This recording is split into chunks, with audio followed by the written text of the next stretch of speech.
ابوبکر صدیق کے گھر تشریف لائے. محرم گزر گیا، 26 صفر تھا اور کہا کہ ہجرت کا امر آ چکا ہے. دوپہر تھی شدید. ابوبکر رہتے تھے جو بڑا ہوٹل نہیں بنا، بڑا ہوٹل لمبا چوڑا، اس کے پیچھے جو محلہ تھا یہاں تھا ابوبکر.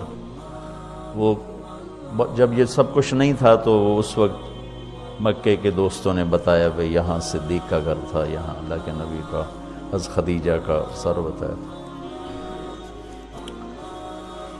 تو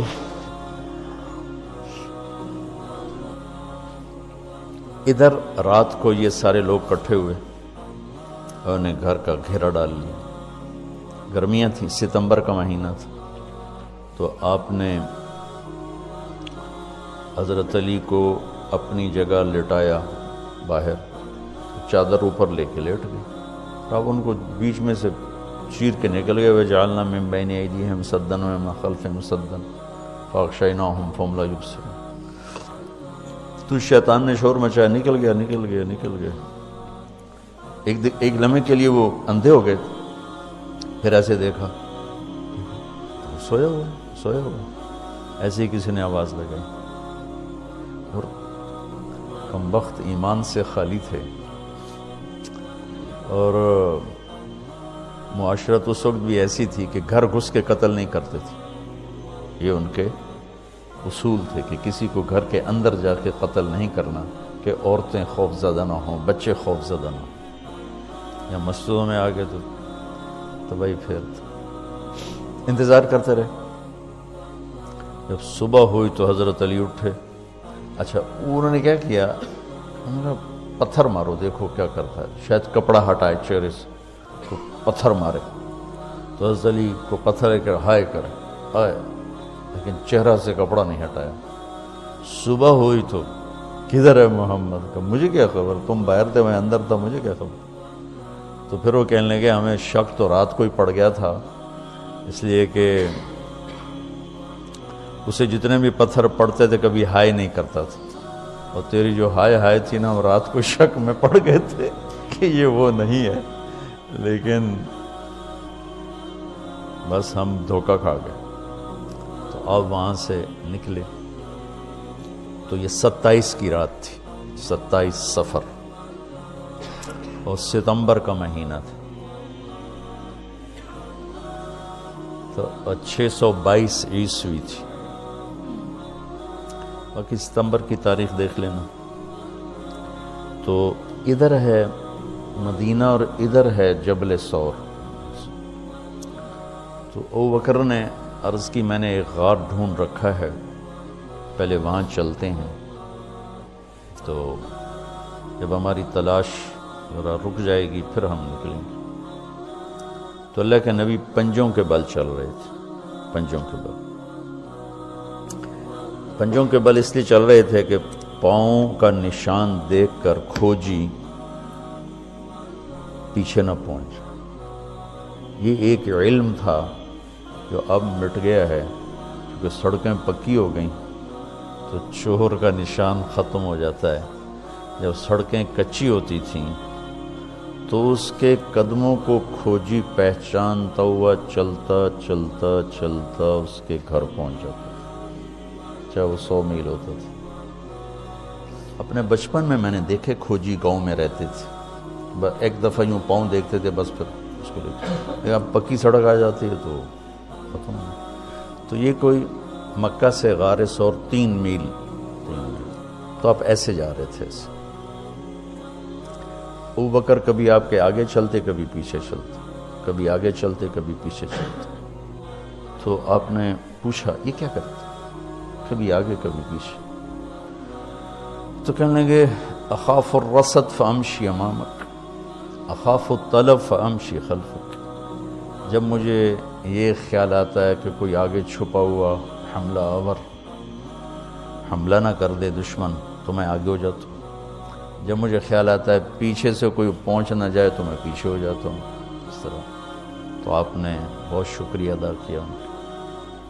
جب پہاڑ پہ چڑھنے کا وقت آیا تو آپ کی انگلیاں زخمی ہو گئی تھیں ایسے چلتے چلتے. کس قدر نبی اسباب کی رعایت کر رہے ہیں. اسباب کی رعایت کتنی ضروری ہے. اللہ سے ہوتا ہے، اللہ کے غیر سے نہیں ہوتا، 100% سچ ہے، لیکن اس کا محل بہت غلط استعمال ہو رہا. تو ابو بکر نے آپ کو کندھے پہ بٹھایا اپنی کمر پہ، اور غار جبل سور ایسے سیدھا پہاڑ ہے ایسے. میری آج تک ہمت نہیں ہوئی چڑھنے کی، حالانکہ کتنے سالوں سے اللہ لے جا رہا. تو آپ کو اپنے کمر پہ بٹھا کے اوپر پورا پہاڑ اوپر چڑھے، پھر آپ کو باہر کھڑا کر لے گا. آپ اندر نہیں جائیں گے، خود اندر گئے، ایسے اس کو ٹٹول کے جتنے سوراخ تھے پتھروں سے بند کر دیے. سوراخ باقی بچ گئے تو اپنی پگڑی اتاری، پھاڑ کے سوراخ بند کیے. پھر سوراخ باقی تھے، کرتا اتارا اور پھاڑ کے سوراخ بند کیے. ایک باقی رہ گیا جس میں وہ سانپ تھا. علماء نے لکھا ہے کہ وہ سانپ جو ڈس رہا تھا، ایک تو سانپ اپنی فطرت سے ڈستا ہے نا، علماء نے لکھا ہے وہ اس لیے ڈس رہا تھا کہ وہ راستہ مانگ رہا تھا دیدار نبوت کے لیے. یہ کئی علماء نے یہ لکھا ہے کہ وہ اپنی فطرت سے نہیں، احتجاج کر رہا تھا کہ میں نے راہ دے، میں بھی دیدار کروں، میں بھی دیکھنا چاہتا ہوں. یہ تھا. تو کہا یا رسول اللہ آئیے. جب آپ اندر تشریف لائے تو اندھیرا تھا، پتہ نہیں چلا. تھوڑی سی روشنی ہوئی تو دیکھا ابو بکر کا نہ کرتا تھا نہ عمامہ. تو آپ نے پوچھا تیرا کرتا کدھر ہے، تیری پگڑی کدھر ہے؟ تو انہوں نے اشارہ کیا کہ یہ سارے سوراخ تھے. تو اللہ کے نبی کی آنکھیں چھلک پڑیں اور آپ نے ایک دم بے ساختہ کہا یا اللہ میں ابو بکر سے راضی ہوں، تو بھی اس سے راضی ہو جا اور اسے جنت میں میرا ساتھی بنا دے. تو اسی وقت جبریل اترے اور آ کر کہا یا رسول اللہ، اللہ تعالیٰ خوشخبری دے رہے ہیں کہ وہ آپ کے ساتھی سے راضی ہو چکے ہیں اور جنت میں یہ آپ کے ساتھی بھی ہیں. یہ خوشخبری ہے کہ یہ جنت میں آپ کے ساتھی ہیں. تو انہوں نے، قریش نے کھوجی بلا لی، تو انہوں نے وہ انگلیاں پکڑ لیں اور ان انگلیوں پہ چلتے چلتے چلتے جبل سور پہنچا دیا. تو اللہ نے ان کے آنے سے پہلے، غار کا دہانہ بڑا ہے، ایک بیل، اس کے بیچ میں مکڑیوں نے جالے پھیلا دیے، ایک کبوتری نے تن کے رکھے انڈے دے دی. تو ان کے جانے سے پہلے 2 کام ہو چکے تھے. تو وہ کھوجی کیسا، حالانکہ پہاڑ پہ تو، کچی زمین پہ تو پورا پاؤں لگتا ہے، پہاڑ پہ تو ایسے ایک آدھ کوئی نشانی پڑتا ہوگا. تو کیسا علم تھا، ان کو لا کر اس نے دروازے پہ کھڑا کر دیا، کہیے اس سے آگے کوئی. تو ابی بن خلف کہنے لگا تیرا دماغ خراب، یہ جالا محمد کی پیدائش سے بھی پہلے کا بنا ہوا ہے اور تو کہتا ہے ادھر گھس گئے، بے وقوف، کہاں لے کے آ گیا. اب ابو بکر ڈر رہے تھے کہ یا رسول اللہ اب کیا ہوگا. تو آپ نے کہا ما ظنک باثنین اللہ ثالثہما، جن کا اللہ ساتھی ہو ان کو کیا پریشانی. تو امیہ بن خلف نے وہیں دروازے غار کے منہ پہ بیٹھ کے اندر منہ کر کے پیشاب کیا. اب دونوں سامنے بیٹھے تھے. تو آپ نے مسکراتے ہوئے فرمایا دیکھو اگر یہ ہمیں دیکھ سکتے تو یہ یہاں بیٹھ کے پیشاب کرتا. تو انہیں آرام سے وہاں پیشاب کیا، وہ سامنے بیٹھے تھے دونوں. اللہ نے بیچ میں پردہ ڈال دی. قرآن ابوبکر صدیق کے اندر کے جذبے کو بتاتا ہے، لا تحزن، لا تحزن.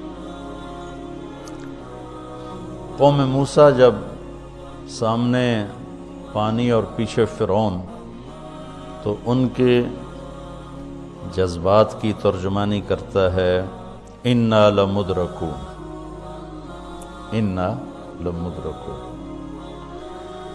40 برس کی صحبت اٹھائی ہے 2 نبیوں کی، ہارون اور موسیٰ. وہ کلیم اللہ ہیں، پہلے رسول کلیم اللہ. رسول تو ان سے بھی پہلے تھے، کلیم اللہ، پہلے کلیم اللہ ہے، اور 4 بڑے انبیاء میں سے ایک ہیں، ابراہیم، موسیٰ، عیسیٰ، نوح، اور 5ویں ہمارے نبی سب سے بڑے۔ تو جب آگے سمندر اور پیچھے فرعون، تو ان کو اپنے نبی کی کوئی فکر نہیں رہی، نہ موسیٰ علیہ السلام نہ ہارون۔ انا میں غور کرو، اور لام پہ غور کرو، ایک انا اور لام، اس کا ترجمہ میں یوں کیا کرتا ہوں کہ کہنے لگے موسیٰ تو نے مروا کے ہی چھوڑا ہمیں، آپ کا کیا بنے گا، اب کیا ہوگا، آپ کی جانوں کو خطرہ ہے، ہم مارے گئے، ہم پکڑے گئے۔ تو آگے موسیٰ علیہ السلام نے اتنی شدت سے کہا کلا۔